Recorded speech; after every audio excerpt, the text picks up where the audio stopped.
we got some viewers tuning in who are finding quality good now. I can see we've got a few comments on chat happening already. Thank you so much, everyone who's tuned in. And thank you for joining us.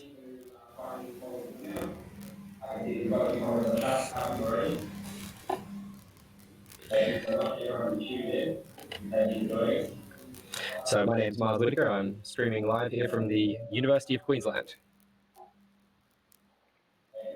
We're here in Brisbane in Australia. So my name is Miles Whitaker. I'm streaming live here from the University of Queensland. Okay, gonna have to get used to that slight echo in the background. I hope the quality is good on the stream though. Okay.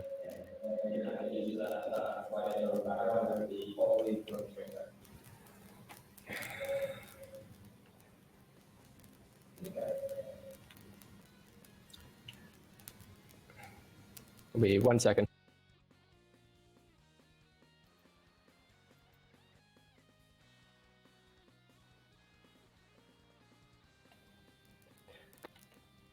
So thank you very much for everyone who's tuning in. Let's kick off. So as I said, my name is Miles Whitaker. I'm here with the young pirates from around the world, which I'll be interviewing tonight. We're going to talk some international politics. We're going to talk some student politics. We're going to talk some pirate politics. So this, as I said, we're going live from the University of Queensland. This is the land from the Yagra and Turrbal people, First Nations people from Australia. I understand we've got a lot of people tuning in from overseas to check out your local heroes, especially hoping we can have heaps of the young pirates. I saw the event was shared quite a lot in their network, so that'll be very exciting if we can get some other early risers coming to join Will here and cheer him on. And I know Atan had a massive voter base as well turn out for his recent election, which I'm very excited about and we'll get into shortly. So a little bit about the stream, where we're going to run this in a fairly informal Q&A style format. So feel free to put your comments in chat and questions in chat. Please do get that feedback going. So if there's any complaints about quality or feedback, then let us know. I can see there was a bit of feedback before, but we should have resolved that issue now. Awesome. I've gotten the thumbs up, so we're good. So as I said, if you have any questions for myself or any of our speakers or comments, please put them in chat, and we'll have a bit of live chatter going back and forth. So I'm going to introduce our guests now. We have 3 young pirates joining us tonight. The first will be Admiral William from Norway, who's a regular site on our Discord, joining in on a lot of our events, and I have actually interviewed him before as well. Some of you might, if you've been involved in the Pirate Party, you might remember him from some of the promotional events we've done. And our second speaker is going to be Esme Chloe Dudoit from Hawaii, and bringing us a bit of the cross-Pacific perspective there. And our third speaker is going to be Siret from Turkey with some very exciting news, which we've all been congratulating him about for some time now, but it is still quite recent. So let's jump into our first guest, and we'll find out about the incredible Admiral William, pirate nationalist and tavernist. I'm not sure. Until I met you, Will, I hadn't heard those terms before. So why don't we start with your name and where you're from, and what is it you do?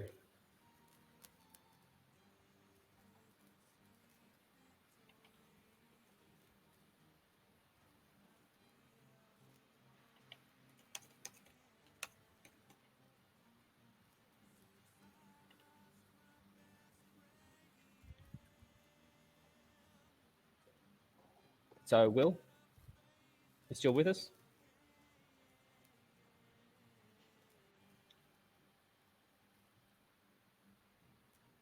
Not getting any audio coming through. Can you guys hear Will on your end? No, we can't hear him. His lips are moving, but we can't hear him. We might need to check that microphone there. Then. We just got something then. Say hello, Will. Hello. Yeah. Hello. Excellent. We got you now. Great. Fantastic. So, Will, why don't you introduce yourself? So my name is William. I am the current leader of the Young Pirates of Norway, and I'm running for elections as well here in Norway. This year is election year for Norwegian parliamentary elections. Okay. So, for those of us who aren't in Norway, which is probably at least some of us on the stream, why don't you explain a little bit about how Norwegian Parliament is set up? Do you have multiple houses? Is there local government? How does it work? So in Norway we have one house. It's the Parliament, or what we call Stortinget. It's 169 representatives, and we have the Prime Minister as the leader, and of course the King on top. On local level, it's divided into provinces and municipalities. And so every 4 years, it's parliamentary elections, and every 4 years there is some municipality and provincial elections in Norway. So every 2 years there is an election. Sounds like there's quite a lot to be going on with. So I heard you mention that Norway has a king. Not many people know, but actually Australia has a queen as well. So what does being a monarchy mean for Norway? Well, the king operates as the technically the leader, but he does have no real power. It's only a symbolic power, and is supposed to be a role model for citizens as well as one of Norway's key diplomats in foreign policies. Right. Okay. So so on a day-to-day basis, the king doesn't have a huge amount to do with running the government. Then is what you're saying?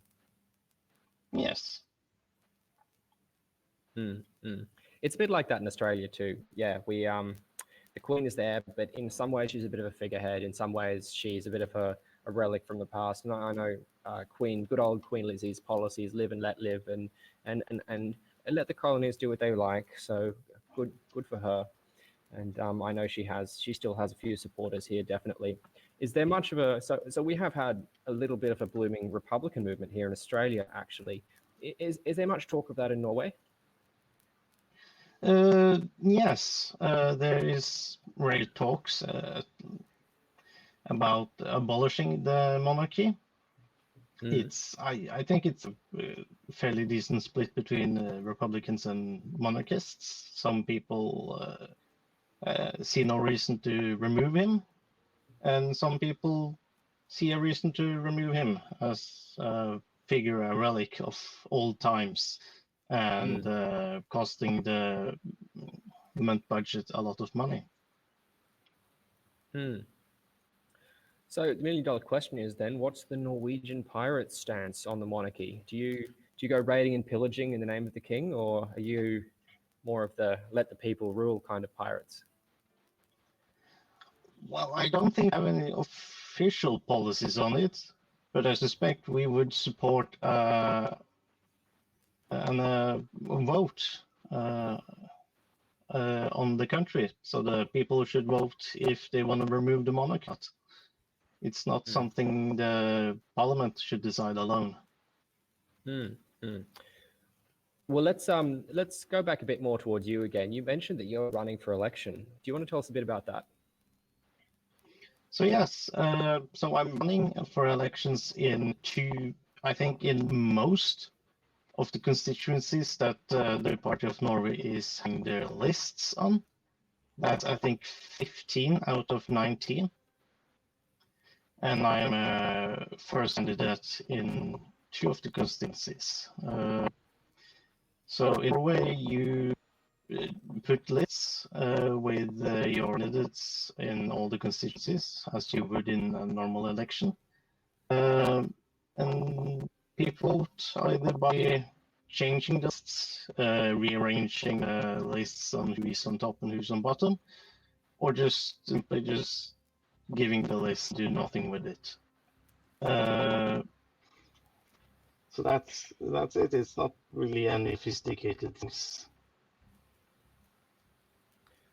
unlike some voting systems where it's incredibly complicated and you've got 52 different states worth of procedures to go through for your election, and half of them are as corrupt as the other half, or all kinds of terrible things going on. So with your campaign then, what issues are you campaigning on? Generally, I'm just betting on the standard pirate party issues, digital rights, anti-mass surveillance, and reform of copyright. But generally speaking, most people don't steer too far away from party doctrine when it's elections, especially parliamentary elections. So you're pretty young to be running for election, aren't you? How old are you, Will, if I can ask? I am 20 years of age. 20 years old. That's incredible. Possibly one of the youngest people I know to run for election. So what do you do when you're not doing pirate stuff then? Well, usually in my mortal life, I study at the University of Agder and play a lot of video games. Yeah, you and me both, I think. So what are you studying again at uni? I'm studying a bachelor's degree in history. Very cool. So that must be kind of why you consider you once called yourself a tavernist or a pirate nationalist. That's pretty interesting. Why did you choose those two terms? I can't seem to call myself a tavernist, but I seem to call myself a pirate nationalist. And I like country. I like Norway, and I want to put Norway first, as all the politicians should do. Well, there's nothing wrong with liking a country. Absolutely, yeah. And I have a final question for you. So, the big issue which is affecting everyone around the world at the moment is COVID-19. How did that change your studies? How did that change your activism? How did it affect you? So, in terms of studies, it actually went worse. Sitting at home doing Zoom calls all day in my bed did a number on my motivation. It went down, and I failed 2 subjects. So it went horrible for my thesis campaign. It was deemed I managed to put out some few things to social media, as well as local newspapers, but nothing too special. Did you find that there were issues with using Zoom at the start in Norway? There was issues with teleconferencing when the lockdowns first started? Yeah, I would say it's the choice of tools, even though Zoom itself wasn't great. It was generally the teaching the teachers how to use digital tools and video conferences, which it wasn't the same across all faculties, as some professors should do it quite well, some didn't. And it at least took around 6 months before generally everyone got the hang of it. I can say for my part personally that I was really dreading the switch over. I saw it coming, and I was following what was happening in China, in Wuhan, in over the New Year period, and reading those reports. It was pretty scary to see how quickly it spread in the first couple of weeks when the international news reports started covering it. And even back then I had a feeling, and I didn't really talk about it or share it much because there's a lot going on in the world. But even back then I had a feeling that it would spread and it would grow, and it was going to come to Australia before a lot of other places in the world. And what we end up seeing was obviously Hong Kong, Europe, America was where the first sort of international hotspots started picking up. But I dreaded the switch over with the lockdowns, knowing everything would go online. turns out I didn't need to, because for me, it actually became a little bit more, things became more productive, which was interesting. I didn't expect it to, but without distractions around like cycling and running and exercising and going out and meeting people and doing things, there was nothing to do but sit around and work. So that was interesting. Apache open meetings. Yeah, there's a whole lot of different teleconferencing software. I'm just looking at the screen, and I seem to have turned into some kind of energy demon. I'm not sure what's going on there, but my webcam seems to be all right. So I hope the audio is still good. Do you guys see that? hopefully it'll clear up in a moment. You have like a shot.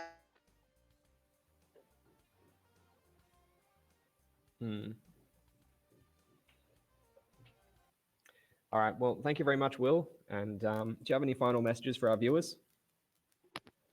Not really. Anything you're excited about? Well, it's soon elections in Norway, so if you are Norwegian, vote Pirates. I would 100% vote for you, Will. You've got my vote. I don't know if it counts for much in Norway, but there you go. So thank you very much, Admiral William. Let's move on to our second guest speaker now tonight. So Esme Chloe Dudoit, if you'd like to come up, why don't you introduce yourself and tell us a bit about where you're from? Yes, hi. Can you guys hear me? Can you hear me? Okay, Esme has your audio there. Is anyone hearing Esme? You can hear me? Okay, William can hear me. And else can. What about Tom? Can Tom hear me? No, I'm not. I can see Esme, but I've lost audio there. Okay. Hold on. Can you guys hear me now? All right. Can you guys hear Esme there? Can you guys hear me now? Anybody? Nobody? Let me see. It's on. Anybody hear me now? Okay, looks like we're having some connection issues on Esme's end, so we can you might have hear to come me? back to that one. Let's go to our third speaker then, Tan Siret. Okay. So, Tan, why don't you introduce yourself and tell us where you're from? Okay. Hello, everyone. My name is Siret Akıncı. I am from Turkey, and I am a high school student right now. I am at my last year right now. And I am currently the co-president of Pirate Party Turkey, which is organizing since 8 months ago to be founded as a legal party that is active on real politics. This is a really exciting time for Pirate Party Turkey, and I have been following some of the things that have been going on with Turkey. And I know I've been messaging you a little bit and trying to figure out and get the scoop, and you've been giving me some of the inside details. One thing which I found really, really exciting, and there's heaps that I want to talk to you about. One thing I found really exciting is there's been some changes to how parties are registered in Turkey, isn't there? So what do you need to actually become a legal candidate in an election? All right, so before talking about that, I think it's important to address what is needed to open a party. So opening a party requires actually very basic needs. It requires 30 signatures and approval of the Central Electoral Committee, which acts a bit of like, how can I say, a bit of subjective when it comes to accepting parties. So it's even a bit hard to open a party that is not in alignment with the government policies. As founding a party is also hard. It's also much harder to contest in elections. So to be listed as a party in the ballots you need to have like many branches across the country. Like at least I can say 200 branches across the country to meet the needs in order to be listed as a party. And also, again, you need to be approved by the Central Electoral Committee, which again acts a bit of like subjective when it comes to listing parties. And as the last one, for the last one, it's also very hard to be elected, as there is a 10% barrier, like the average, to be elected in the parliament and other like assemblies. Like even the city assemblies require getting more than 10% of the votes. So what can we do about it? As a very minor party that has a very little following, we actually have a strategy that's like which involves pushing independent candidates who will switch to Pirate Party Turkey when they get elected in local level. Mm. So it sounds like you've thought about this quite a lot and you've analyzed this quite a lot.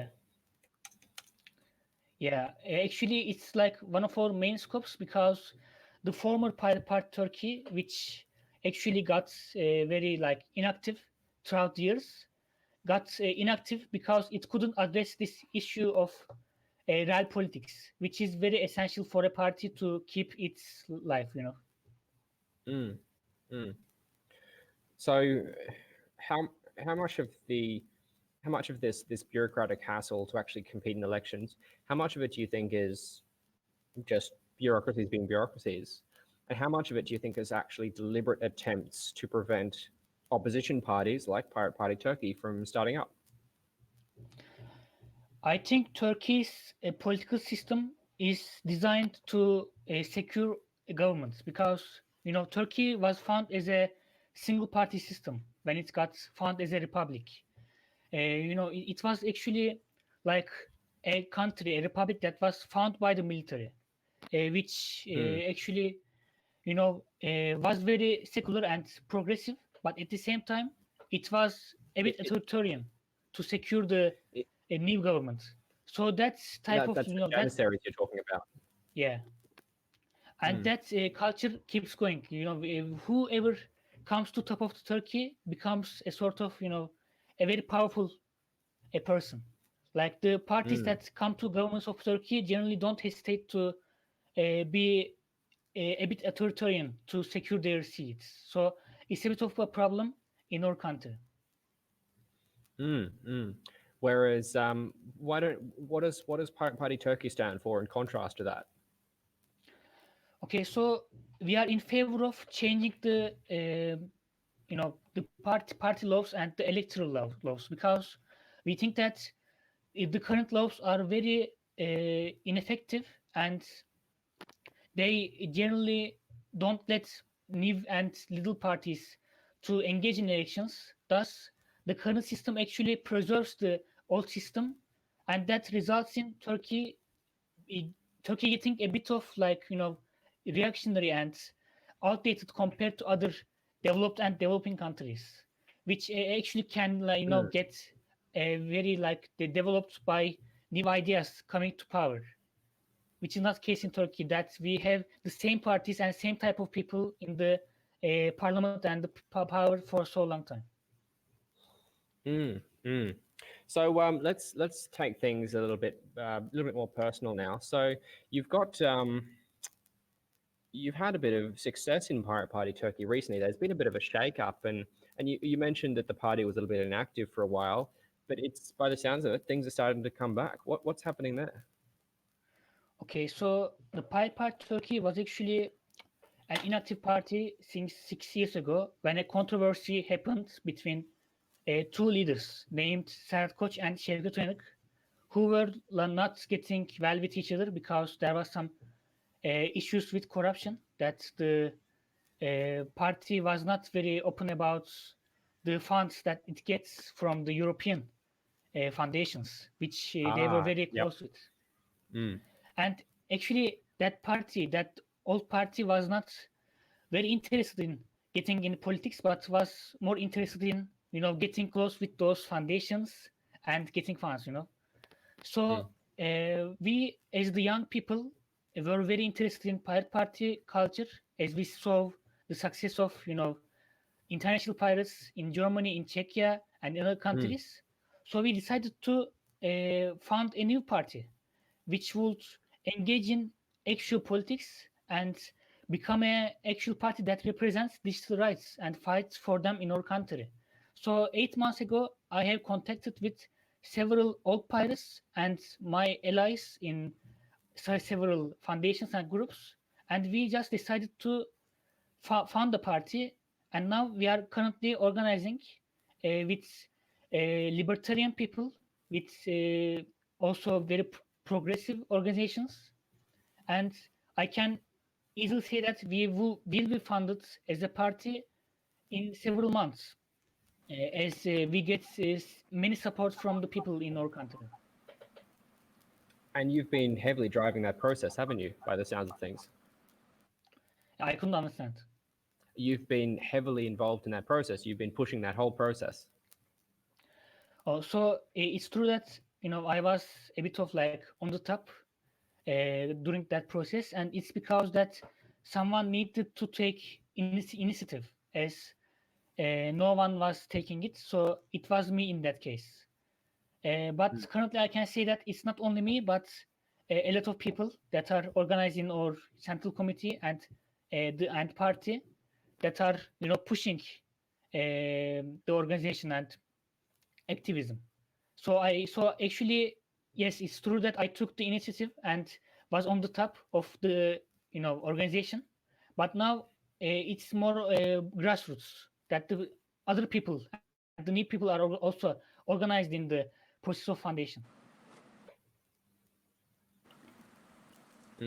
Yeah, well, that's you had an election, and you've had a it sounds like quite a lot of success with the stuff you're doing. So I think it's important not to sell yourself, but I understand exactly what you're saying, that when a job gets done, sometimes it doesn't matter who does it. It's just someone needs to do it, and that's really a lot of the way we do things here in Australia as well. We'll within the Pirate Party here, that if one of the other organizations I volunteer with has a bit of a catchphrase, which is that if anyone suggests an idea or has an idea they suggest, well, the automatic response from anyone who hears them is, well, it sounds like you're volunteering to do that idea. And then it's been a bit of a unofficial way to of what we do in Pirate Party Australia as well, where if people have ideas or suggestions on how to improve the party, well, great. How can I and how can we help you to take that forward? So yeah, what happened with your inaugural general meeting? That was recently, wasn't it? Yeah, it happened on 15th of August, like say 2 weeks ago, I think. And actually, I can say that we had a successful Congress, but it was a bit uneasy because in that time we also accepted the factions that were recently found in the party, and some of those factions are very hostile to each other. So some clash happened during the Congress, but at the end of the day, we elected the true people, like the people that were indeed that were indeed required to have those ranks. So I am actually very happy of the Congress that we did. But who was elected? What were the positions that were elected? Okay, so Mehmet Ali was elected to General Secretaryhood, and I and Ekimatay were elected to co-presidency. And we also formed several. Formed several working groups, such as social media group and the technology group, which will be involved in, like, you know, fields of managing the server and managing the social media accounts. Thus, taking the responsibility from me myself to the other people. That's very exciting. So, co-president of Resurgent Pirate Party Turkey with a very successful refounding event. And do you mind, let's go a little bit personal here. How old are you, Tan? Okay, I am 18 years old, and I am currently in high school last year, because I also had 1 year of preparation, because my high school is an international high school that teaches Italian. So I need the Mm. 1 year of preparation. So, did you just say you're learning to speak Italian as well? Yeah, I learned it in the preparation class, and right now I am in the last class. Like, it's my last year of high school right now. Mm. So you're trilingual, is that correct? Yeah. That's incredible. 18 years old, refounded a political party. You're trilingual. What else are you planning to study? Okay, so I want to study computer science in Italy. I hope I will be studying in Politecnico di Torino, but if I can't win it, I would go to like another university. I don't know. Mm, mm. Can I ask what attracts you to Italy? Okay, so what attracts to me in Italy is that I know the language, so it would be better that I go there. Because in Turkey, there is no future for my education. I don't see any future in Turkey about my education, so I prefer to go to a foreign country to do that. Mm, mm. Yeah, and traveling internationally and studying internationally and working internationally is an incredible experience. And I would definitely recommend anyone who gets the opportunity. It is quite difficult at the moment, but I was lucky enough to travel and work internationally before the lockdown. And I know many people who have also worked and traveled overseas. And I can tell you that when I was much younger, when I was your age, I saw no attraction to the idea whatsoever. I was perfectly happy here in Australia, here in Queensland, in Brisbane, and I thought that I would stay this way for quite a while, but events conspired against me, and I was snatched up and ripped overseas to visit one of my family, my cousin, in fact, her wedding, and the experience was incredible. I was suddenly surrounded by all these incredible different cultures who, I'd read about in books and seen movies, and I'd met people from these countries, but that's totally different from actually going to other countries and living it and talking to them and seeing to them. And I can really confidently say that working with international pirates like yourself, like Will, like Esme and others, has been a similarly enriching experience to hear about the things that are same and the things that are different. And it's really been a time, and especially with COVID now forcing us all online and forcing us all to remote teleconference, remote study, remote work, then it just feels like it feels almost like the countries and people from different countries are closer than ever before. So on that on a related subject, actually, Tan, how would you say the relations of Pirate Party Turkey are with Europe more generally? Okay, so we are not very actually we feel a bit isolated in the terms of Europe because what I see in the international community is that currently the European Pirate Party, is very, important for the European pirates, and they are quite centered around it, like especially the German and Czechia party. And we feel a bit isolated because we are out of EU and we don't get involved in that organization. So actually, we think that the European pirates don't see us, and other pirates that are outside of EU as not EQs but as junior partners. So we are if I can say, we feel a bit offended by the current situation, as the Europe is very centered and those parties are very Eurocentric, that they care about Europe than the world. That we feel a bit isolated from that. Them. I see. Well, are there any other international parties which you feel like you might be a bit closer to then?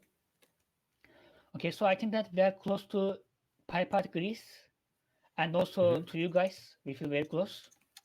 We also feel close to Pirate Party International, and we hope that it gets more active in manners of organizing international pirates, not just European pirates. So yeah. Actually, our hope is that the Pirate Party International is more interested in organizing parties outside of Europe and around the world, because we feel we need a place that would, represent the global movements, global pirate movements, regardless of nationality and culture. Actually, we are seeking that, and we want to work with parties that want the same thing. That's that's interesting then. It totally makes sense that you'd have close ties with Pirate Party Greece. but it's incredible that the pirate movement is so widespread that you know, I've talked to you guys in pulling this event together, and in the process I've messaged another 2 or 3 different parties as well, and had some back and forth. Unfortunately, we did have a 4th secret surprise speaker planned for tonight. That was a bit of a last minute addition, and they and times just didn't quite work out. Obviously, William is looking a little bit is looking absolutely exhausted there, and so Tan, what time is it for you over there? It's currently 9:45 a.m. Like it's morning. Yeah, that's amazing, and that gets me every time, and that's one of the things I find so exciting about international organizing. That here in Brisbane, it's currently 4:45 in the afternoon, and it's looking beautiful outside. Not too sunny, a little bit of cloud cover there, and we had a little bit of rain a couple of days ago, so it's nice and fresh at the moment up here. Can't speak for the rest of Australia. It's probably pretty cold and maybe even a little bit rainy down south, but up here in the Sunshine State, it is beautiful. So thank you very much, Tan, and we might go back and see if we can get Esme again. I can see Can you hear me? Yes, we have audio from Esme. Okay, awesome. Great, thank you. Excellent. But do we have video from Esme? I can see Esme's picture, but it might be frozen. All right, excellent. That looks good. Yep, we got video. Great. So Esme, why don't you introduce yourself and tell us where you're from? Aloha. Yeah, my name is Esme, and I am from Maui, Hawaii. I live on the west side, which is the Lahaina side. We're cut off a little bit from the rest of Maui. We face the other islands, which is Lanai and Molokai. So they're actually closer than the rest of Hawaii is. The rest of Maui is to us.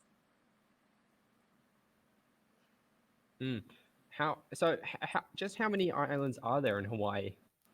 Because it sounds like there's.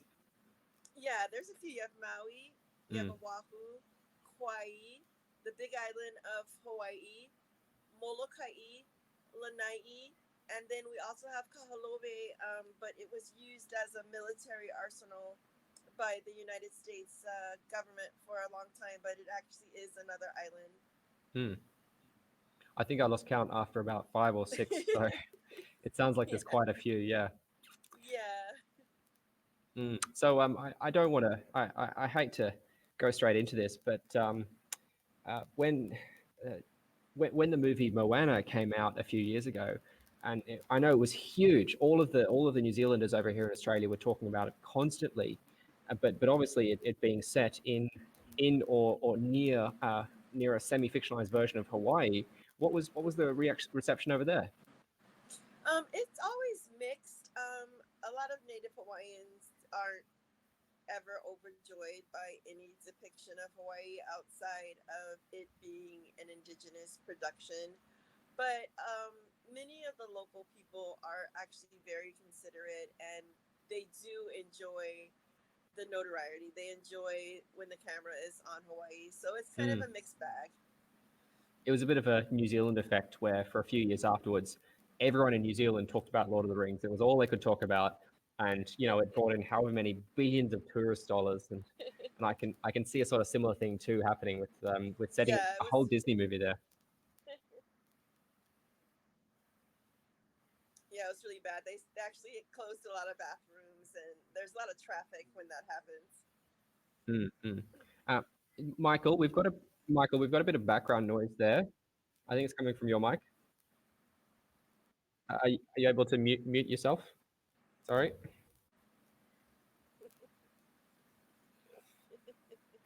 We've got some small children in the background there. It's coming through Ninja if you.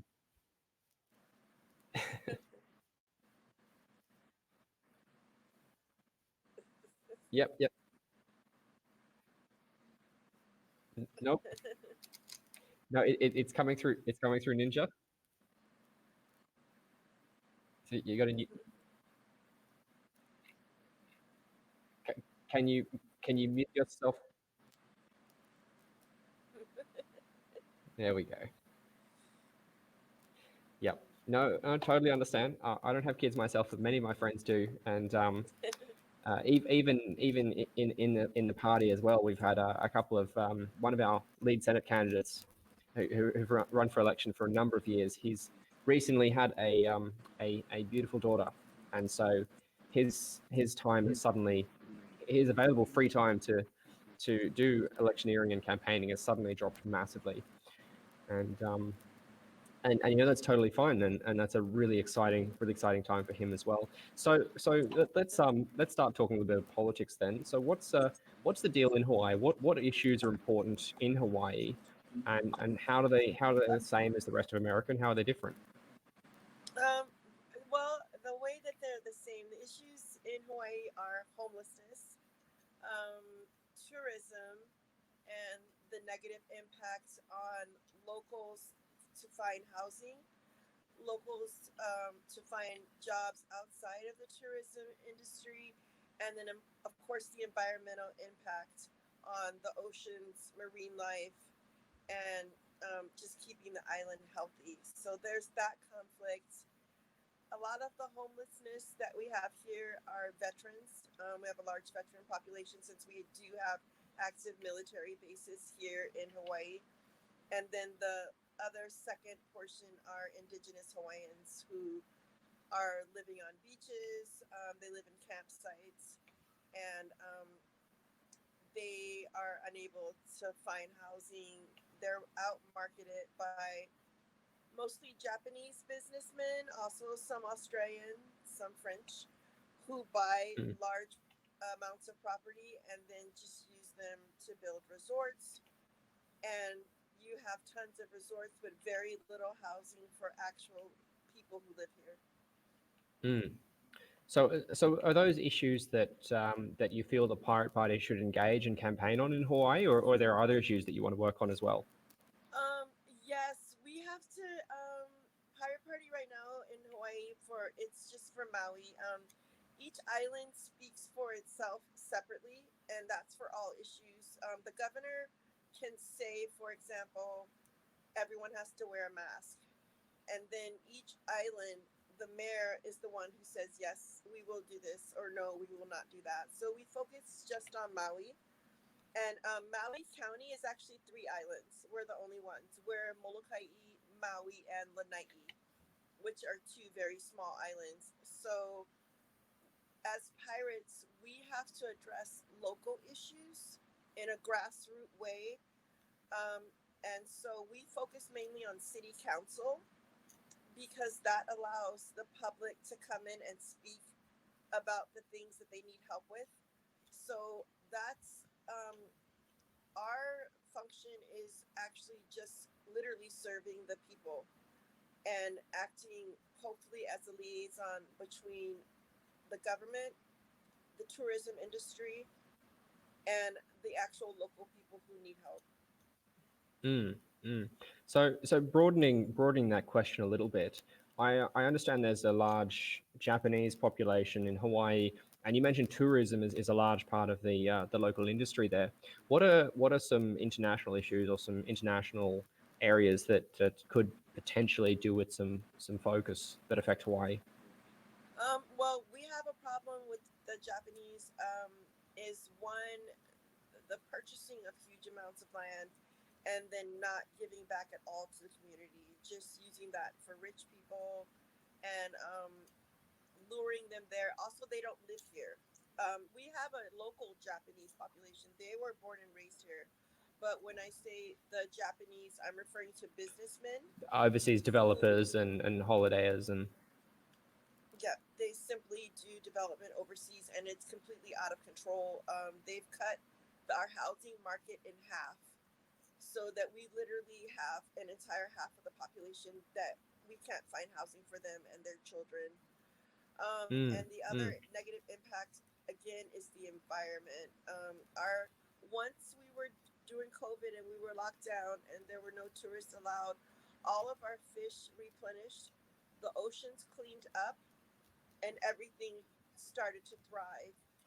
As soon as they opened up the airport and allowed the tourists back in, everything immediately went down again. Yeah, and that's really been a huge impact for a lot of places that have heavily depend on tourism. Here in Queensland, a very large portion of our overall economy is based on tourism as well. But that tourism is heavily focused on a handful of locations: the Gold Coast, the Sunshine Coast, up in Cairns, and so. And so those parts of Queensland, which have relied so much on tourism, have been suffering a lot in the last 6 to 12 years, 6 to 12 months, sorry. But other parts have been going pretty strong because we have enormous primary industries, a lot of livestock, a lot of mining, and so on and so forth. So totally different situation in Hawaii, utterly different. The only overlap is that, yeah, you've got beaches like us, you've got a fair bit of tourism coming in like us as well. So let's swing over to the drill into a couple of those issues a little bit more. Obviously, you mentioned development, overseas people buying up houses. We have a bit of a problem with that in Australia as well, and I couldn't say if it's mostly coming from certain countries. I know there's large amounts of Chinese investment in Australia, but in terms of holiday homemakers, it's hard to tell. And I did hear an interesting policy, in fact, a couple of years ago with some. I was talking to some Canadian friends of mine, and I think Toronto was considering an empty housing tax. And the idea that if you're not living in your house, then your rates should be higher to try and discourage people buying houses just to soak up value, or so they've got that nice summer vacation. What are some things that people are trying to do to try and fix this housing crisis? Well, we looking at different islands. I'll start with Oahu. We had a very controversial piece of legislation that was passed, which banned Airbnb. They are not allowed on Oahu. It was unfortunate. I'm sure people use it. It can be very helpful, but the decision was made that in order to be able to provide housing to local people, local families who live on Oahu and work on Oahu, that we would have to abolish Airbnb. They are functioning on some of the other islands. Maui, for example, they do play a small role. Kauai, there is not a lot on Kauai. Kauai has a separate issue, which, as you know, is Mark Zuckerberg has bought up huge portions of Kauai and built giant walls around everything, which is detrimental to the environment and to everyone around him. Unfortunately, obviously, he doesn't listen to any of that, but they have been trying to fight him on a local level, which is to simply ban him from purchasing any more land that he's already purchased. So I think those are effective methods, is just banning Airbnb, limiting millionaires and billionaires who want to come and purchase huge amounts of land, because that could house people that actually live there.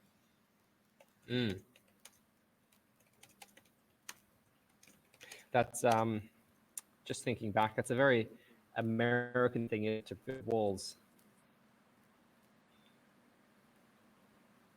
It would be different if Mark Zuckerberg actually managed to give back to the community, but he literally stubbornly refuses. He could open up food banks. He could build a hospital. I mean, he could build schools. There's so many things that he could do with his money, but he absolutely does none of that and is actually very hostile to a lot of the local people. So it's something we're working on. On Maui, we were very successful. Maui is probably one of the best islands for homelessness. Our policy on Maui is that we built 2 separate large apartment complexes on both sides of the island, so that no one has to be homeless on Maui. There is always a bed here. There is always 3 meals for them to eat. If they choose to be homeless on Maui, that is their choice. They do have housing that they can go to, and it's not like what would you say, like institutionalized. It's actual apartments that they can have, and then they're also given money their first and last month's rent, and there's social workers there that help them find housing once they leave that program, so they can move on and then have lease their own apartments. So Maui does have that. And then last year before COVID, Maui took a large portion of land and built large homes and held a lottery for the working class, the middle class, and families with children, so they could move into brand new homes that were just built for them. That's really good. That sounds like a really, really effective program. And every time you mention Maui, I've just got flashbacks to The Rock singing and dancing on a beach. And there's some really interesting stories there, aren't there, about the mythology of the gods and the demigods, and how the islands of Hawaii are formed. It's true. Yes, you don't want to anger the gods. And John, I see John mentioned in chat that Hawaii has a number of active volcanoes and historically active volcanoes as well. Are they? Do you want to talk a bit about that? Is there much risk from volcanic eruption these days? We just had a volcanic eruption. So we had one right before COVID, and it's the Puna area where the active volcano. The lava does flow into the streets. The lava does flow into the streets. Yes, into the subdivisions. It comes down. They're built right there, so they're evacuated. They won't leave. That population are, I would say, like 98% are Native Hawaiians, and they've lived on the site of that volcano for generations. So they don't really have anywhere to go. All that we can do is evacuate them. There was just recently an evacuation, actually. I think it was only maybe 2 to 3 months ago, they had to evacuate. The lava started coming down. So they're evacuated, and then they have to rebuild what needs to be rebuilt. I don't think it's come onto homes, but it gets really close. That's utterly crazy. I can't even imagine what it's like. Like I've been to Canada. I've been to countries where it snows heavily, and they get used to shoveling snow off the streets and sending out the snow plows. But in Hawaii, you're shoveling lava off the streets. I mean, and they've learned and you've learned to live with it. Yeah, well, and we Fog. we have a problem with fog, which is volcanic fog. And it sends ashes to the other islands. So it rains down a little bit of ash on us. And then any child with, or adult with respiratory problems, asthma, that's inflated. It's worsened by that. So I think that's something that we really need to think about in terms of healthcare when you live near an active volcano, how it affects those around that area who have different health problems, a lot of upper respiratory problems, a lot of breathing problems, and making sure that even if they don't have insurance, that they're able to get healthcare, comprehensive healthcare. We had enormous series of fires here at the start of 2020 that went through a large part of eastern and southern Australia, and heavily impacted in Victoria and New South Wales. Large parts of Queensland as well went up on fire. Some of my family members and their farm caught fire. They back that went safely in South Wales. Up here in Queensland, there was fires on the Sunshine Coast, a couple of 100 kilometres from where I live in the middle of Brisbane.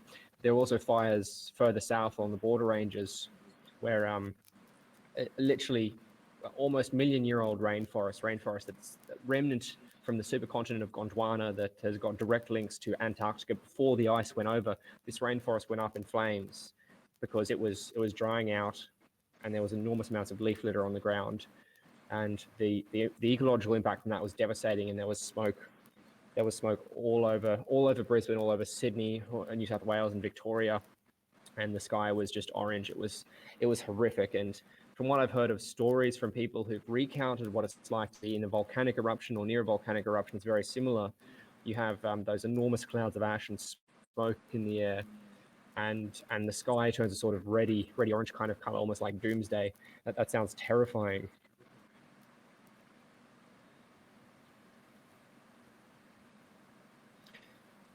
But where where you are is safe. You're on Maui, I think you said. Yeah, I'm on the west side of Maui. So I'm on what's called the Lahaina side of Maui. So the two sides, the west and the east, are remote. The east side are on the cliffs of Haleakala, which is a dormant volcano. And so they have a different climate. We have multiple microclimates in Hawaii. So over there, it's colder. It rains every day. They do get sun. We have the opposite here on the west. It's very desert. It's very hot. We have a volcano. It's the West Maui Mountains, which is also dormant. What we've done is a lot of the resorts are built here on the west side, up and down the coast. Lahaina is considered a resort town. We have tourism 24/7, 365 days a year. What has just happened is the east side has been given water rations where they're not allowed to wash their cars because they're saying there's not enough water. But on the west side, where all the tourists are, they have giant fountains with water coming out of them. And people on the east side, which is predominantly a Native Hawaiian population, are not even allowed to wash their cars, and they have to ration water, so they're turning off the water. So they're only allowed to take showers at certain times of the day. So this is a huge travesty of justice when you have tourists on one side of the island using all this water, and you have large Native Hawaiian populations on the east side who aren't allowed to use water.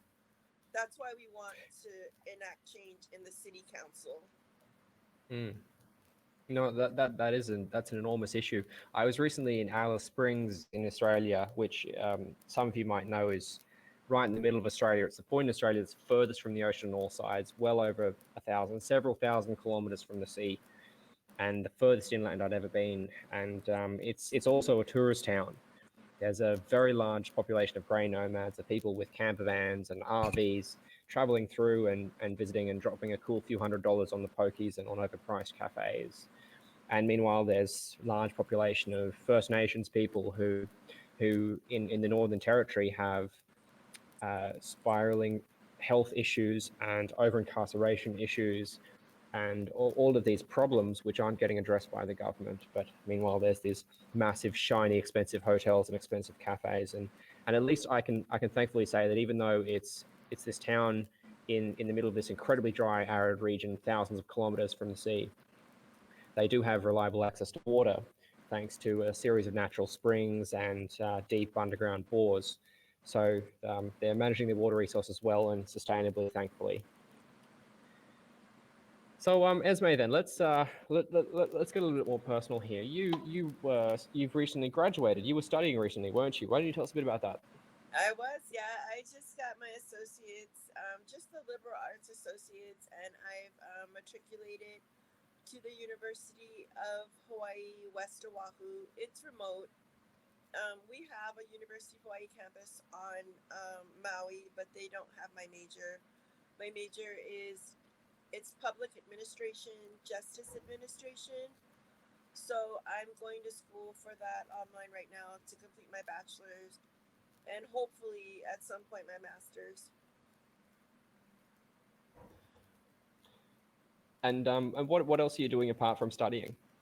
Well, I opened my own paralegal services. I worked for two separate law firms since COVID started. I worked for a law firm that I was doing civil law as a paralegal, and then I went to a law firm where they do litigation, but I was doing civil law there. So I just recently opened my own paralegal firm to do notary public, which I'm taking my notary public exam October of this year, and I am starting with what's called H&R tax experts. So I'll be able to do tax work.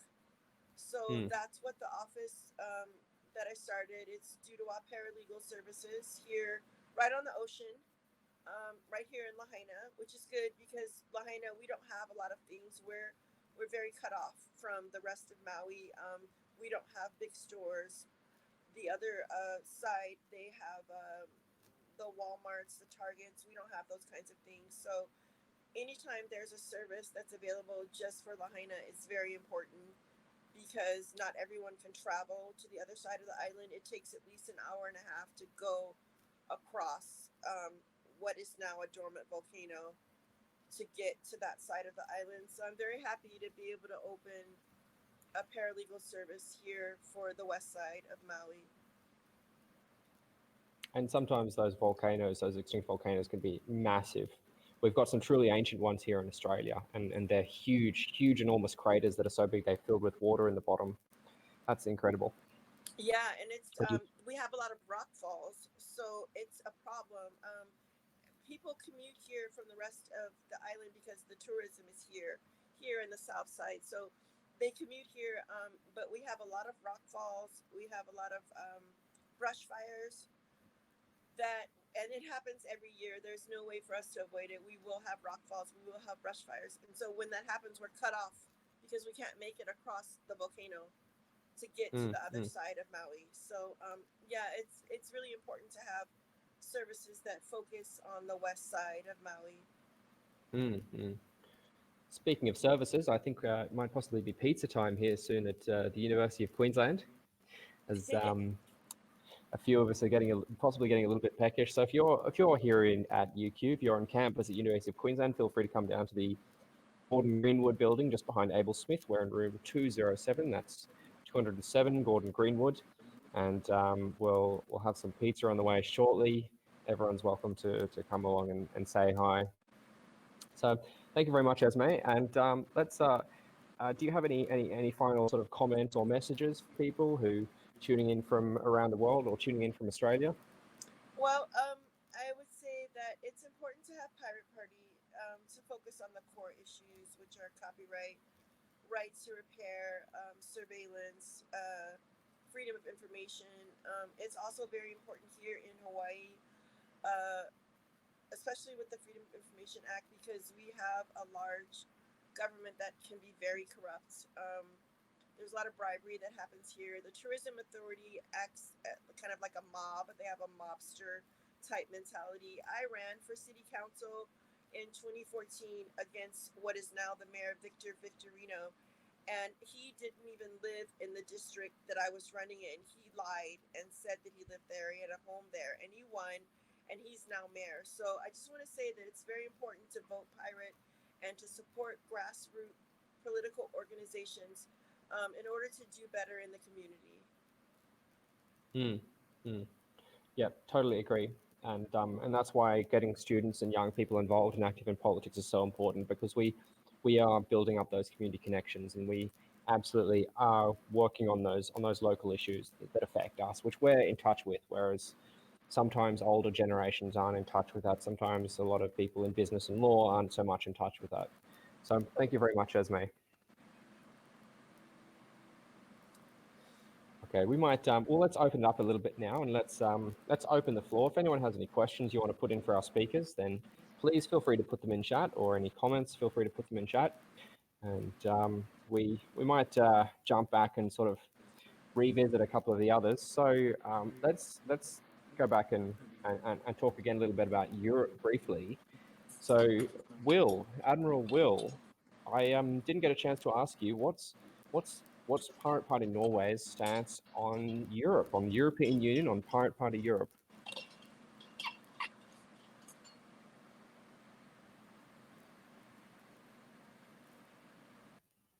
Question for Will.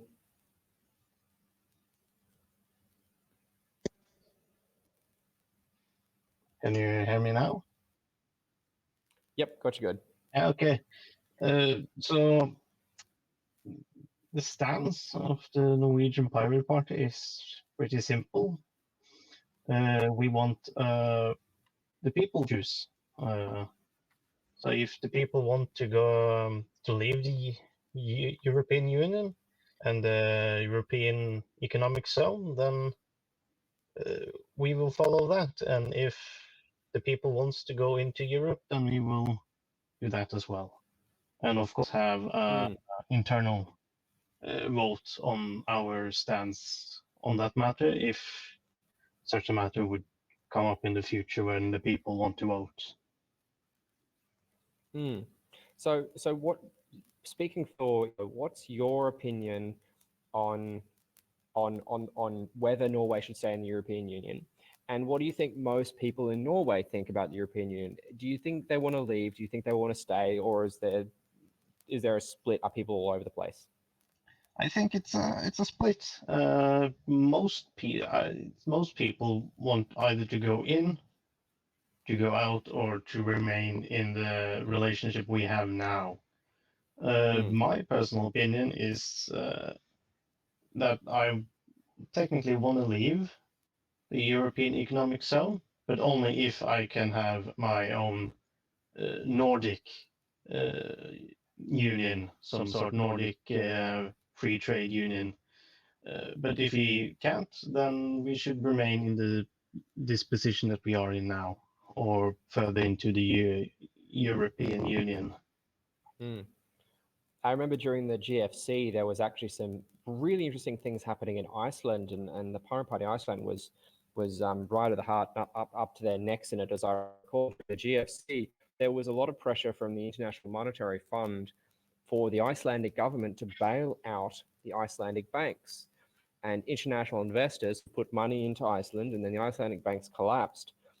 But the government had to hold a referendum, and then the people of Iceland said, no, we're not going to do it. We're not going to bail out the banks. And so there was enormous pressure from the IMF and from the European Union and from Britain especially. The British government was putting huge pressure on Iceland, where the Icelandic people resisted. Is that sort of what you're talking about, a bit more local economic sovereignty? So the Nordic countries taking back control away from Eurocrats? Yeah, it's a little bit that, a little bit just being Nordic. I think that having a third bloc in Europe, so you have the European Union and then a Nordic Free Trade Union, and then Russia would possibly be a great option to balance it, or just having the European Economic Zone. What I will do is just follow the facts, and if the facts say that the European Economic Zone is the best option, then we'll stay with that. The Pirate Party is fact-based party, and so I also follow that doctrine. Yeah, I agree 100%. And same here in Australia. We believe very strongly in evidence-based policy, and if there is a problem with a policy, if one of our policies doesn't quite match the evidence or no longer matches the evidence, then something's got to change, because it's important that we're able to actually justify why we do it, what we do, instead of just saying, oh, well, you know, the people who wear the right color, our team who wears the right color, that's who we support, that's who we're going to vote for. And for those people who are interested in economics issues and housing issues, we have discussed a little bit actually a few times so far this stream. We're holding another live stream next week. John August from the Pirate Party, who's the candidate for Bennelong, candidate for Sydney, who's running multiple elections, on September 1st, is going to be interviewing Mark Gibbons, former Pirate Party treasurer, and Dr. Cameron Murray, who's a investigator into corruption and has actually lectured here at the University of Queensland as well, is going to be interviewed, and they'll be discussing housing, affordability, and corruption in development more generally. So that's next September the 1st. Thank you very much, Will. So now moving over to the other side of the Mediterranean Ocean. So question for Tan. A huge thing that everyone is talking about at the moment is Afghanistan, and everyone is utterly shocked at what's going on. There was suicide bombings at the airport, incredibly dramatic scenes of the evacuation of Kabul, and talk of the Afghanistan army just laying down arms and disappearing, and the Taliban marching in unopposed and rapidly taking over most of Afghanistan. What's the feeling in Turkey? What are people in Turkey saying about it? Are you concerned? Are you talking about intervening? What's going on? Okay, so in Turkey, there are like very different views from very different people of very different political views. Like actually, the government and like many religious people support Taliban. They see that an Islamic government, is good. They think that a Sharia law would be equal and just and will bring justice. But some people support, like a very minority of the people support the previous Afghanistan, which was also an Islamic republic, but it was at least a republic. So they support the US-led Afghanistan, which was like the one that was found 20 years ago. And a very little minority of leftists support the Soviet Afghanistan. That was like the Democratic Republic of Afghanistan that The was communists. found by the intervention in 1979. So our position, like the position of the Pirate Party, is that we don't support intervention at all, because if we look to the Afghanistan case, we see that all of those nations, Soviet Union and United States of America, had tried intervention, but they failed. So I think that intervening to countries is not the solution. And also there are like many people in our party that believes in that way. It's pretty scary, and to hear that a large proportion, like the government of Turkey, is supportive of a heavily fundamentalist religious organization is potentially concerning. I definitely think that it's good. It's good to hear that the Pirate Party there is taking a sensible stance. I think that is because there is a lot of risks with getting too heavily involved. And the interventionist policy that the US has been carrying out for the last 20 years has in some ways possibly even made this situation worse. So I remember there was an incredible photo going around during the evacuation about a week ago, which showed a helicopter putting down on the US embassy, and it was one of the big Black Hawks with the double blades, and the photo was nearly identical to another one taken maybe 40 or 50 years earlier during the evacuation of Saigon. It was the US Embassy in Saigon in Vietnam with a Black Hawk chopper putting down to rescue the US diplomatic personnel. The US Army had just pulled out again, or previously, and the Viet Cong were rapidly approaching the city and the North Vietnamese army. And so it's almost like history repeating itself, which is kind of a sober, scary thought that this has been happening again and again, more than once, and kind of harkens back to the Soviets. You mentioned the Soviets as well. They were in Afghanistan too, and again they tried to fight the Taliban and eventually had to give up and pull out. So we've really got to ask ourselves, what were the goals? What were the policy goals of the US in Afghanistan, and why have they turned out to be such a failure after 20 years and billions, potentially trillions of dollars? So going to something a little bit closer to Australia, we a huge issue here is overseas development, and there's been a lot of activism here at University of Queensland too, especially with local student Drew Pavlu organising rallies against Chinese influence here at UQ and in Australia more broadly. And he's really struck a chord. A lot of people in Australia are very split over the issue. Some people characterize it as being racist towards Chinese people. Drew himself denies that. He considers himself left-wing and says that his criticisms of the Chinese government, not the Chinese people. And some people are really agreeing with him because there are potentially some valid issues there where any kind of criticism of China is suddenly met by a barrage of angry retorts. But there are a lot of other countries as well that are potentially falling under the influence of China. So and other Asian countries like Japan. So going back to Hawaii, Esme, what's the feeling about a Chinese expansionism over there? Are you concerned? That potentially you would be a target for the... You guys hear me?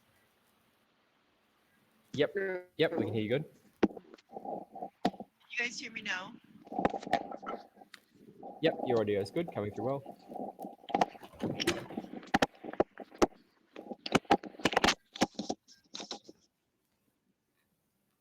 Everything okay? Well, I think we just lost audio from Esme.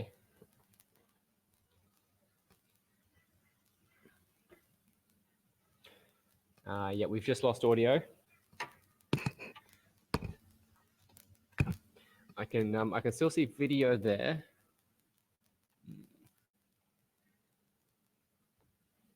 All right, we'll just give that a minute.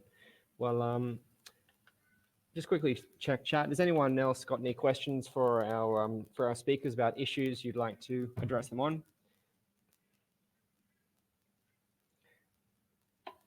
We'll give it a moment for Esme's audio to come back. If you can say something, we might be able to hear you. Oh, looks like we've just lost Esme. Okay, must be a connection issue then, I think. All right, well, we might look to actually start wrapping up the stream. That's been a little under an hour and a half. And oh, hang on, is Esme back? Yes, I can hear you. Can the stream hear you? Can anybody else hear me?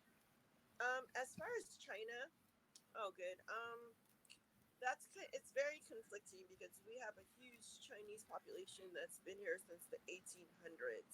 So with China, what we have with them isn't so much the expansion or the businesses. It's how they conduct their ships. So they get into a lot of trouble here off the coast because their ships are in bad repair. They pollute. They don't keep. There's a minimum of amount of fish that you can catch. So we have a huge problem with the aquarium trade, which China has been involved in the past. Which is so we're working on legislation fighting the aquarium trade, trying to get them to stop, and that is our main political connection with China right now. Is the fishing industry big in Hawaii? The fishing industry is there's a conflict because you have subsistence fishing or sustenance where local fishermen are providing for their families or they have it's their job, it's their business. But then you have the Chinese that come in, the Japanese, and then also the French who are just actively working for the aquarium trade. It's $1 billion industry. So that's something we're trying to work with China on, is to get them to understand. Maybe they're just blatantly breaking the law at this point. But hopefully we can get some legislation passed that can stop them from actively working for the aquarium trade in Hawaii, because we really don't have the fish left. We've turned to aquaculture and farming, using perma-farming and things like that to replenish the stock in the fish. So that's our main connection with China. There's a lot of offshore coral reefs around Hawaii, aren't there? Yes. It's a very beautiful diving. Yeah, it's gorgeous. I love snorkeling. It's beautiful.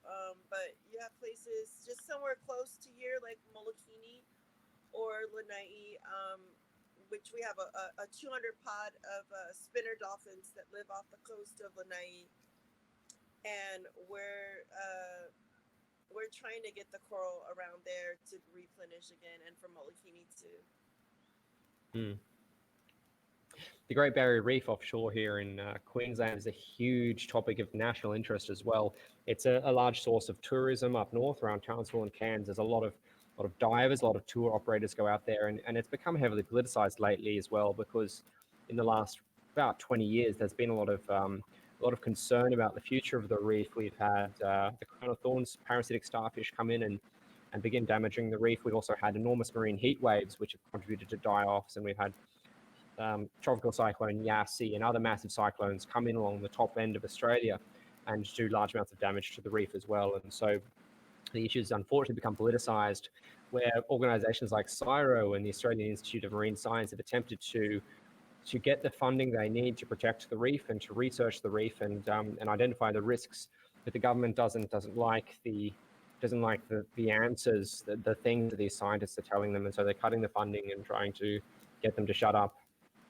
which is a real shame. But I care a lot about the reef. I come from North Queensland, and I'm actually going to be going scuba diving in a few weeks' time. And I won't be going so far north. There's a Great Barrier Reef, but I will be hitting up Tangalooma Wrecks and Moreton. So if you're on a boat offshore around the weekend of the 27th of September, then keep an eye out for me. Wait. Yeah, I'm coming to Queensland. So. Oh, awesome. Yeah. Yeah, you'll have a great time. There's we've got plenty of beaches. We might even have more than Hawaii because Queensland's actually pretty massive. I've seen them. I watched the World Surf Tour. It's amazing over there. We got some, we got some good waves as well. I don't know if they beat California or parts of Hawaii, but we do have quite a lot of surfing going on. No. Surfing, sailing, diving. Yeah. All right. Well, thank you so much for that, Esme. And we might look to begin wrapping up the stream then. So this has been Who Are the Young Pirates? I'm Miles from Pirate Party Australia, coming here live from Gorden Greenwood Building in the University of Queensland in Brisbane, Australia, interviewing Esme Chloe Dudoit from Hawaii, Siret Akıncı. Sorry, I butchered that pronunciation. Siret Akıncı, I think.